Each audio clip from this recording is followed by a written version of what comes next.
இன்றைய நற்செய்தி வாசகம் மார்க் எழுதிய நற்செய்தி 16ஆம் அதிகாரம் இறைவசனம் 9-15 முடிய. வாரத்தில் முதல் நாள் காலையில் இயேசு உயிர்த்தெழுந்த பின்பு அவர் முதலில் மக்தலேனே மரியாவுக்கு தோன்றினார். அவரிடமிருந்துதான் அவர் 7 பேய்களை ஓட்டியிருந்தார். மரியா புறப்பட்டு சென்று இயேசுவோடு இருந்தவர்களிடம் இதை அறிவித்தார். அவர்கள் துயருற்று அழுது கொண்டிருந்தார்கள். அவர் உயிரோடு இருக்கிறார் என்றும் மரியா அவரை கண்டார் என்றும் கேட்டபோது அவர்கள் நம்பவில்லை.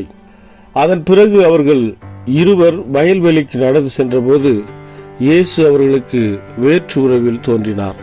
அவர்கள் சென்று அதனை மற்றவர்களுக்கு அறிவித்தார்கள். அவர்கள் சொன்னதையும் சீடர்கள் நம்பவில்லை. இறுதியாக 11 பந்தியில் அமர்ந்திருந்த பொழுது அவர்களுக்கு இயேசு தோன்றினார். உயிருடன் எழுப்பப்பட்ட தம்மை கண்டவர்கள் சொன்னதை நம்பாமல் அவர்கள் கடின உள்ளத்தோடு இருந்தமையால் அவர் அவர்களுடைய நம்பிக்கையின்மையை கண்டித்தார். இயேசு அவர்களை நோக்கி, உலகெங்கும் சென்று படைப்பிற்கெல்லாம் நற்செய்தியை பறைசாற்றுங்கள். இது கிறிஸ்து வழங்கும் நற்செய்தி. கிறிஸ்துவே உமக்கு புகழ்.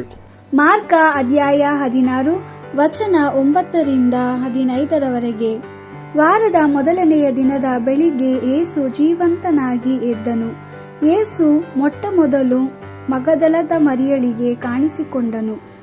ಹಿಂದೊಮ್ಮೆ ಯೇಸು ಮರಿಯಳಿಂದ 7 ದೆವ್ವಗಳನ್ನು ಬಿಡಿಸಿದನು. ಮರಿಯಳು ಹೋಗಿ ಆತನ ಶಿಷ್ಯರಿಗೆ ತಿಳಿಸಿದಳು. ಅವರಾದರೋ ಇನ್ನೂ ಶೋಕಭರಿತರಾಗಿ ಅಳುತ್ತಿದ್ದರು. ಯೇಸು ಬದುಕಿರುವುದಾಗಿಯೂ ತಾನು ಆತನನ್ನು ನೋಡಿದ್ದಾಗಿಯೂ ಮರಿಯಳು ತಿಳಿಸಿದ್ದಾಗ ಶಿಷ್ಯರು ಅವಳನ್ನು ನಂಬಲಿಲ್ಲ. ನಂತರ 2 ಶಿಷ್ಯರು ಹಳ್ಳಿಯಲ್ಲಿ ನಡೆದುಕೊಂಡು ಹೋಗುತ್ತಿರುವಾಗ ಯೇಸು ಅವರಿಗೆ ಬೇರೊಂದು ರೂಪದಲ್ಲಿ ಕಾಣಿಸಿಕೊಂಡನು. ಈ ಶಿಷ್ಯರು ಇತರ ಶಿಷ್ಯರ ಬಳಿಗೆ ಹಿಂತಿರುಗಿ ಈ ವಿಷಯವನ್ನು ತಿಳಿಸಿದರು. ಆದರೆ ಆ ಶಿಷ್ಯರು ಅವರನ್ನು ನಂಬಲಿಲ್ಲ. ನಂತರ 11 ಜನ ಶಿಷ್ಯರು ಊಟ ಮಾಡುತ್ತಿರುವಾಗ ಯೇಸು ಅವರಿಗೆ ಕಾಣಿಸಿಕೊಂಡನು. ಶಿಷ್ಯರಲ್ಲಿ ಕೊಂಚ ನಂಬಿಕೆ ಇದ್ದುದರಿಂದ ಯೇಸು ಅವರನ್ನು ಖಂಡಿಸಿದನು. ಏಕೆಂದರೆ ಯೇಸು ಸಾವಿನಿಂದ ಎದ್ದು ಬಂದಿದ್ದಾನೆಂದು ದೃಢವಾಗಿ ಹೇಳಿದ ಮಾತನ್ನು ಅವರು ನಂಬಲಿಲ್ಲ. ಯೇಸು ಶಿಷ್ಯರಿಗೆ, ಪ್ರಪಂಚದ ಎಲ್ಲ ಕಡೆಗೆ ಹೋಗಿರಿ, ಪ್ರತಿಯೊಬ್ಬನಿಗೂ ಸುವಾರ್ತೆಯನ್ನು ಹೇಳಿರಿ. ದೇವರ ವಾಕ್ಯವಿದು. ದೇವರಿಗೆ ಕೃತಜ್ಞತೆ ಸಲ್ಲಲಿ. Gospel according to Mark chapter 16 verse 9-15. After Jesus rose early on the first day of the week, he appeared first to Mary of Magdala, from whom he had driven out 7 demons. She went and told the news to his followers, who were now mourning and weeping. But when they heard that he was alive and had been seen by her, they would not believe it. After this he showed himself in another form to 2 of them as they were walking into the country. These men too went and told the others, but they did not believe them. Later Jesus showed himself to the 11 while they were at table.